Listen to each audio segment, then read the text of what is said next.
Before we get started, do me a favor and smash that like button. I'd appreciate it. Okay, we've got LT on the line here, and we're going to continue talking about the white paper announcing the introduction late in the year of the Mainnet 4.0 with the introduction of the Theta meta chain. So take it away, LT. Yeah, well, Teddy, we'd mentioned before about this chain, getting kind of excited really about how it's going to change things and how early we are in the Theta ecosystem, really, and things getting started, getting going, that kind of thing. So you mentioned, a release schedule. When is all this going to happen? How is this going to work? And so they did set out a schedule, which we know it's that. Was it you were telling me something about the sound of a deadline whooshing by? Yeah. It's one of the sounds you don't want to hear. But there is a schedule. And the test net for the meta chain, the target launch for the test net is October 1st of 2022. And then mainnet target release date is December 1st of 2022. Along with the Theta MetaChain SDK, or as you told me, that is the special developer kit. Yeah, software developer kit. It's the tool bag that developers outside of Theta Labs will utilize to develop apps for the Theta blockchain. Right. And, I don't understand or know why they would release that software developer kit when they released the mainnet. I would think they would release it with the testnet. But anyway, that's going to be released December 1st, same as the mainnet. Video infrastructure, Theta video infrastructure, NFT-based digital rights management, or DRM, is going to be released in the second quarter of 2022. So that's any time now. We're there. They're going to be able to live streaming support in third quarter of 2022, and that'll be in a beta mode. And then the Theta Edge network is going to be Elite Edge node video on demand encoding. Second quarter of 2022, so that's any time now. And the Elite Edge node storage, or Edge Store, should be available in beta in the fourth quarter of 2022. So between now and the end of the year, we could be looking at a number of different things happening. We'll just recount those one more time. It's a testnet October 1st, and then a mainnet 4.0 December 1st, along with the Theta main chain software development kit. In this second quarter, we should get NFT-based digital rights management, as well as Elite Edge node video on-demand encoding. Then in the third quarter, we're going to get live streaming support in a beta mode, and in the fourth quarter, get Elite Edge node storage, or the Edge Store, in the fourth quarter. So that's what's coming up. That's what's on their roadmap that we'll be able to watch for. So just once again, I talked about this on the last video, but I think it's important and to state it again, the big picture. What are they trying to do? What's Theta Labs trying to do? And Theta's vision is to create a premier blockchain for all media creators, from small to mid-sized video platforms to global entertainment enterprises to the individual amateur creator. A one-size-fits-all format won't suffice, especially for large entertainment platforms that demand their own custom blockchain environment. A solution is needed that is orders of magnitude more scalable, more flexible, and customizable to different use cases, and permissionless, so that any entity or person can take advantage of these benefits. The Theta metachain is our solution to these challenges. So overall, here's the architecture that they're going to implement. It's an interconnected network of blockchains, a chain of chains. The goal is to allow permissionless, horizontal scaling of the Theta blockchain. They want to achieve potentially unlimited transactional throughput in a 1 to 2 second or even sub-second block finalization time. That's staggering to me how they get, that means transactions done, but it just in sub-seconds is their goal. So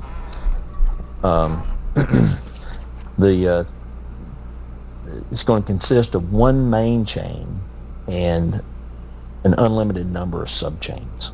So they have a picture on this page. It's page 9 of the white paper if anybody wants to go there and look at it. But in this picture, it shows that this main chain can be connected to the Binance Smart Chain, the Ethereum chain, or the Avalanche C chain. So that all those chains can interface with the Theta main chain, and then from the Theta main chain you can go to any number of different subchains. So it's actually connecting all the chains together and being able to go across all chains. Gets into a bit of how the system's going to work, and that there would be each subchain is going to have uniformity.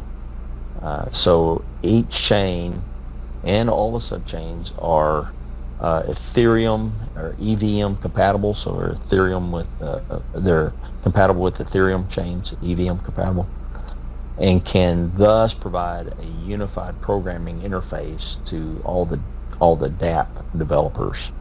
So developers that are developing on these other chains can easily transport their projects into the Theta network as well. Each chain will have 2 tokens, which we mentioned last time, but there's going to be a gas token and a governance token. The governance token can be any TNT20 token that they want to use or produce, but the gas token is going to be TFUEL. And so TFUEL will be the gas of all chains as the chains are being produced. That's going to create more demand for TFUEL, without a doubt. The Theta main chain concept does not change or degrade the existing tokenomics of Theta blockchain in any way. On the contrary, the way I see it anyway, subchains actually are going to increase the utility and demand for both Theta and TFUEL. And as we said in our last video, that a subchain is going to have Theta and stake that to the main chain, and they're going to have to use TFUEL in the subchain. However, they're going to be able to change governance on their chain to make their chain operate the way they want it to. What's best for them or their what they're doing. So it will, I think, drive adoption or the need for and use case of Theta and TFUEL. Yeah, I think that's going to be huge.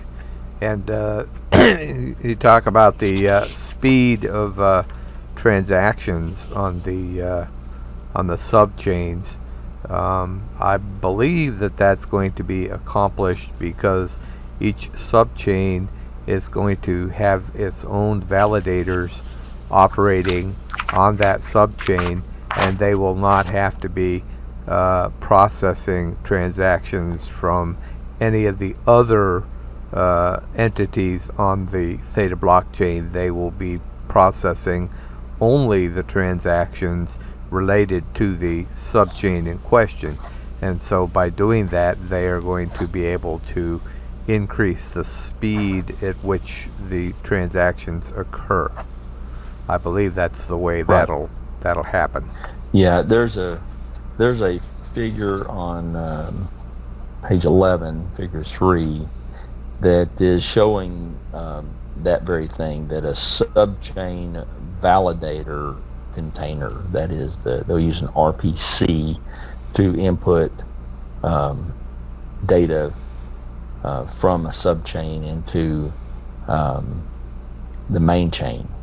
So the subchains have their own validators on them. That's going to make it.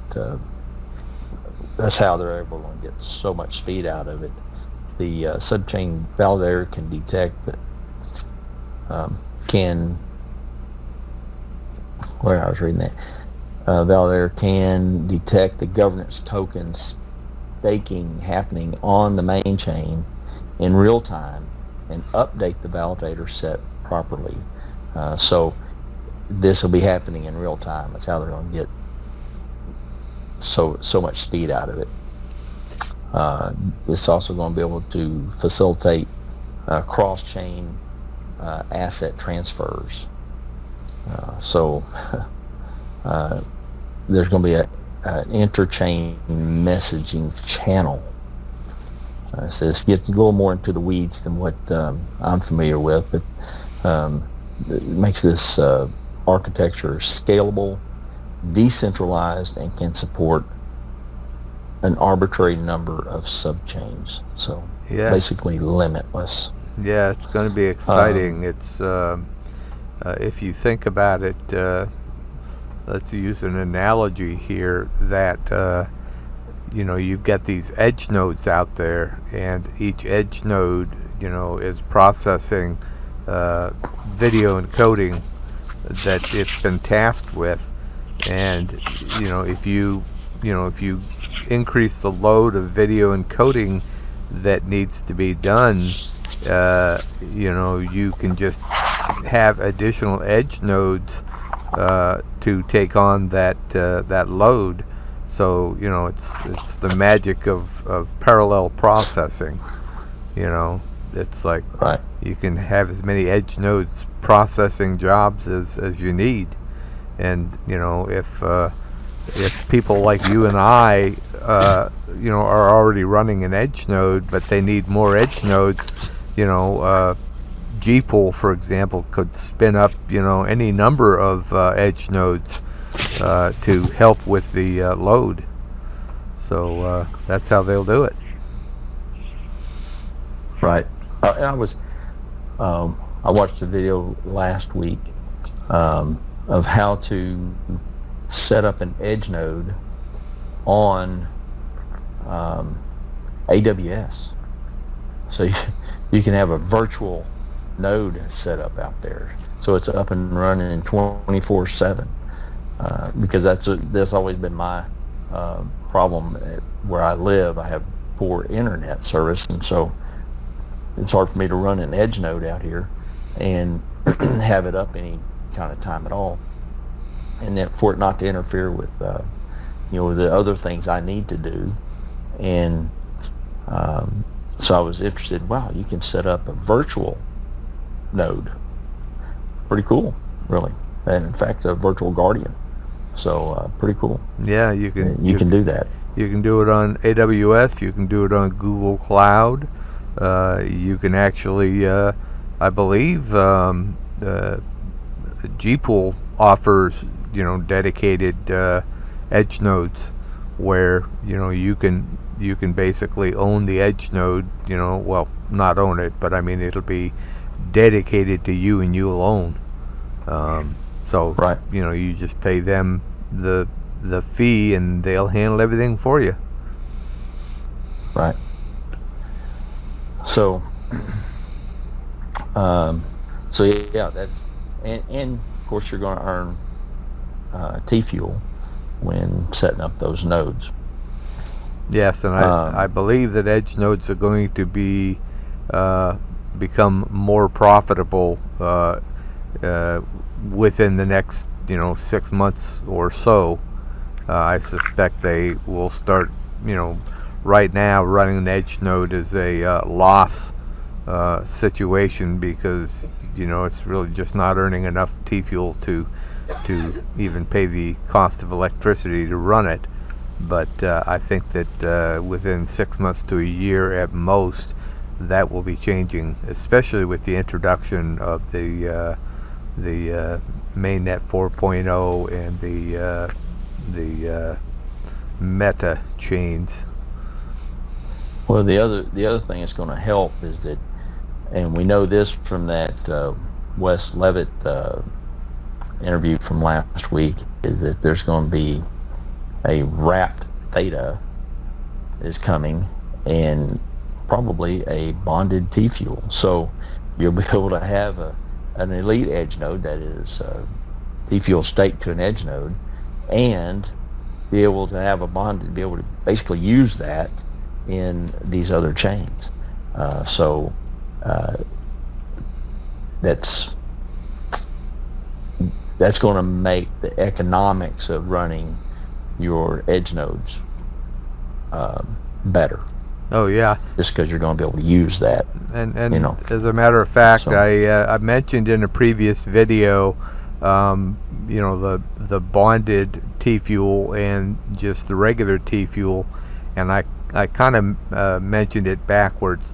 The bonded TFUEL will stay attached to your edge node, and that would enable you to take your actual TFUEL and put it into a liquidity pool, because the liquidity pool doesn't take bonded TFUEL, it requires regular TFUEL.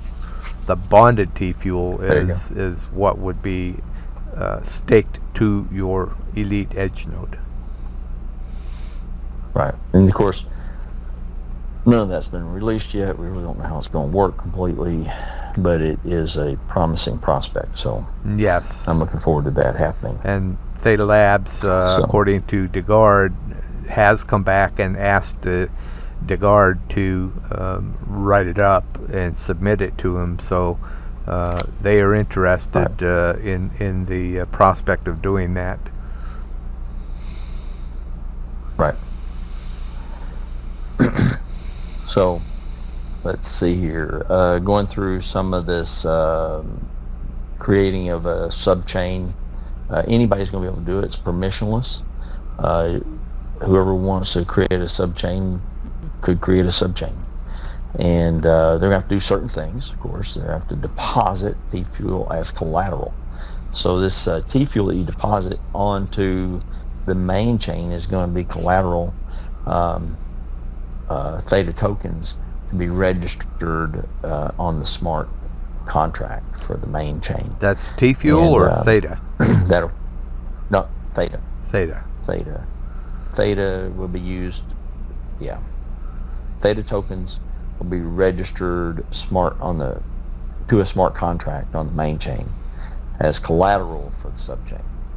So the subchain node, to become a validator candidate, a certain amount of Theta collateral needs to be deposited on the node. And so they went around how many, we don't know, but a certain amount is going to have to be deposited as collateral to the node. And suffice it to say, it'll be more than one. Well, I would assume, right. The purpose of this is the purpose of requiring Theta collateral for each individual subchain validator is to deter potential malicious subchain operators. So yes, which is the same reason, like we said before, I think in the last talk we had about TFUEL. We need to have a gas fee, and part of that is to deter malicious attacks. Yes. So with the gas fee that's too low, you could have, or no gas fee at all, you could have malicious attacks. That's why they upped it so much from what it was. Oh yeah, because it was too cheap for somebody to spam And so, Right. when they raised it to 0.3 TFUEL per transaction, then somebody Mm-hmm. trying to spam would run out of money pretty quick.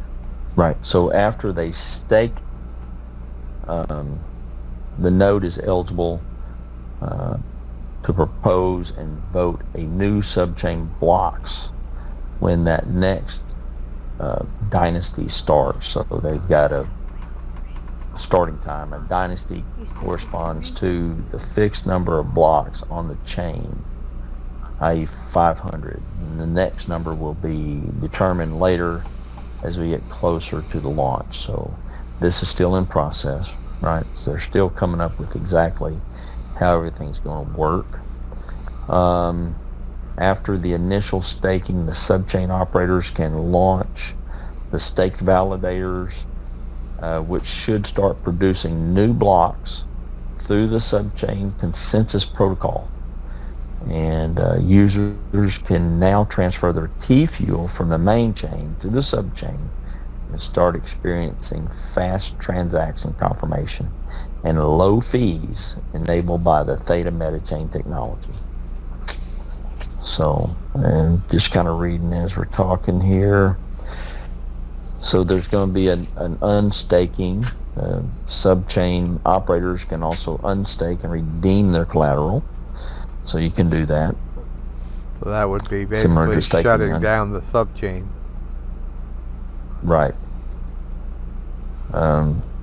Once it unstakes, it will be disqualified for proposing or voting on any new blocks. The dynasty ends.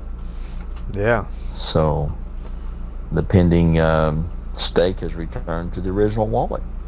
Yeah. So once a validator withdraws its Theta collateral, it will lose the validator and or candidacy status. Okay.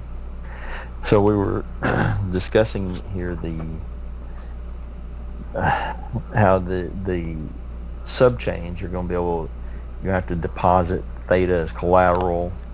The subchains are going to have their own validator staking and their own validators. You'll be able to unstake that subchain at any time, but once you unstake, then you will, of course, lose your subchain. Yeah. There's going to be and by the way, they don't specifically name a number of Theta that you will need to stake to get that subchain. Right. However, since it is, as they say, it's there to determine, that you aren't going to be doing anything malicious. It's safe to say that it's going to be a number that if you lose it, it will hurt. Yeah, right. Because certainly one isn't going to be enough to deter anything. They do go on to say here, the very last sentence of this part, it says, we will publish an exact procedure for creating a subchain on the Theta document site as we get closer to the Mainnet 4.0 launch. So they'll have an exact procedure set up, and I'm sure in that procedure it will tell you the exact amount of Theta you're going to have. So we can anticipate the possibility that there's going to have to be some Theta bought between now and December 1st. Yeah. So, good to know. Depending on how many subchains that people want, they got between now and December to decide, do they want to do that? Right. There's going to be an interchain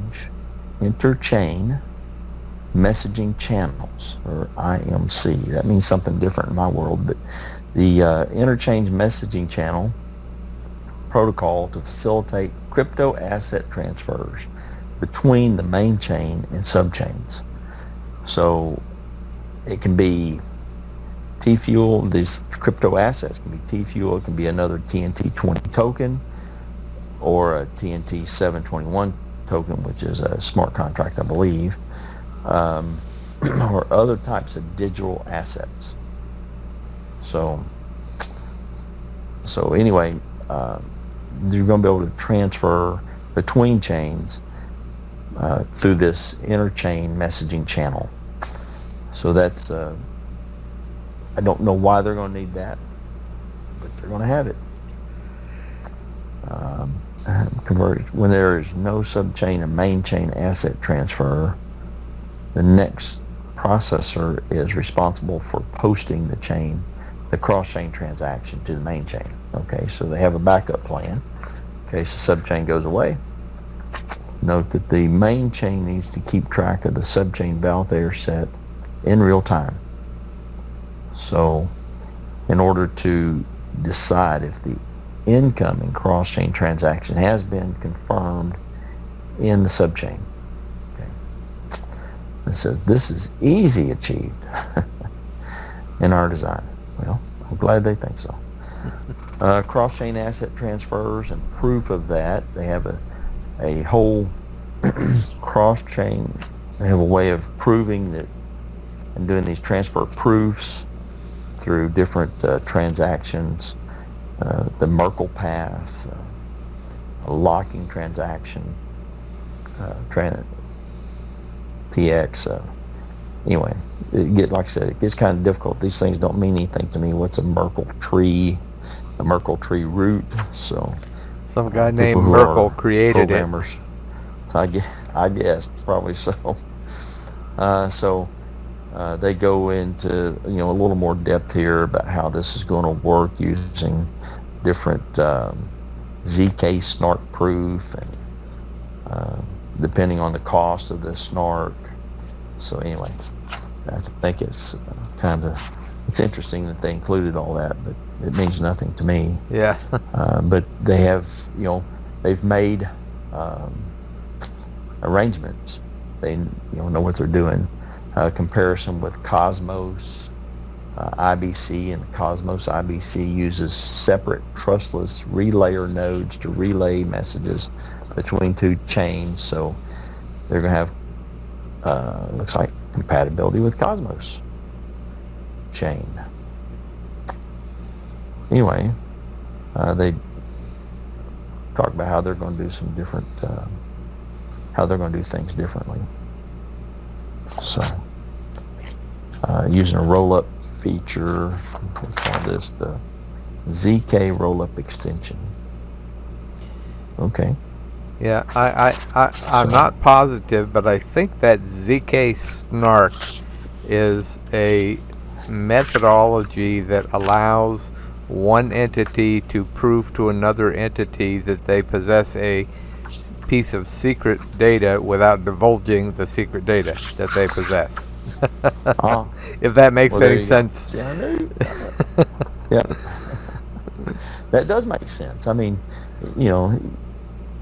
it makes sense from a security or business aspect, right? Right. And basically, it's a way to develop trust without divulging secrets. Right. So there you go. But I could be totally wrong on that. So, that's just what's in my memory is that's what that is. But don't hold me to it. Right. They get into, and I would say you're probably right about that, because the next section here about all this is security analysis. And so looking at one attempting a 51% or 34% attack, that they want to be much more difficult and expensive since the attacker needs to amass a large portion of subchain governance tokens. So that's why having this governance token on the subchains is going to be important. So they've gone into thinking about those things. Here it's talking about if the majority of a validator of a subchain are compromised, the governance token holders can quickly unstake from the breached validator to prevent them from causing further damage. This is not possible if the governance token resides on the subchain, since the malicious node with majority control can always reject blocks with unstaking transactions. Thus, allocating the subchain governance tokens as TNT twin tokens on the main chain effectively leverages the main chain security guarantees to improve the robustness of subchains against vicious attack vectors. So they're taking security very seriously, which of course is of utmost importance. Yes, absolutely. They go into a whole comparison of the Theta, which this could be actually probably be a good separate talk, because this is comparing. I'd need to go through and look up a lot of this and really understand how it is, and how they're comparing Cosmos, Polkadot, and Avalanche to the Theta chain, and how they're different and how it would work, how it works different from those. So, oh yeah, they got a whole table on the thing comparing scalability, transaction finalization time, security, dev user experience, and interoperability between all these three different chains: Cosmos, Polkadot, Avalanche, in the Theta meta chain. So that could be a whole nother talk right there, talking how Theta meta chain is, just judging from the table, is better in all categories. Yeah, the idea of subchains is not new, but their Right. Theta is taking it and improving upon it, basically, kind of like Gpool is taking certain things and improving on them. Yeah, we've mentioned that before, how being late to the party, so to speak, isn't necessarily bad, because you get to see what everybody else is doing and then improve upon what they're doing to have a better system, a better product. It looks like it can be a good thing. Yeah, definitely. So we're at 35 minutes at this point. Yeah. Let's, like I said, we'll save that for another talk. I want to read through this, all these different comparisons, and we can talk about the different comparisons and how Theta was different from those, and then it goes into yet another section that we can talk about another day. Video-focused Web3 edge computing infrastructure. So gets into the web computing infrastructure and how that's going to work. Oh, so fun. Oh yeah. All right. So, Well, let's conclude this one, I guess. And all right. we can cut it down, take some of the blank time out of it. Okay. So, All right. Well, thank you much for going over that information for us, and we'll conclude this this video. well, there's much more to go over, and like I said, this is an overview of the system, and it's obviously not finished yet, and how it's all going to work. But they're getting out there and putting out some information, some news, even if it's not on their official website. Yeah. So I'm looking forward to what the future holds, because it looks bright, at least in the Theta ecosystem. Me too. All right. Well, I'm going to shut this down. All right. Well, that's a wrap for this presentation, so cue the music.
If you enjoyed the video, then hit that thumbs up for me, and I'll see you in the next video.